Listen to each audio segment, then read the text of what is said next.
Good morning বন্ধুরা, আজ চলে এসেছি নতুন একটা ভিডিও নিয়ে।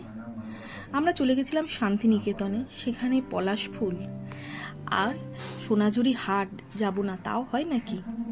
তার উপরে আদিবাসীদের নাচের তালে নাচা এক আলাদাই অনুভূতি।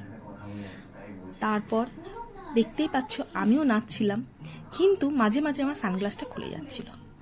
সানগ্লাসটা আলগা হয়ে গেছিলো তো, তাই প্রবলেম করছিল। আর আমার কর্তামশাই নিজেকেও একটু তার মধ্যে দেখিয়ে নিল।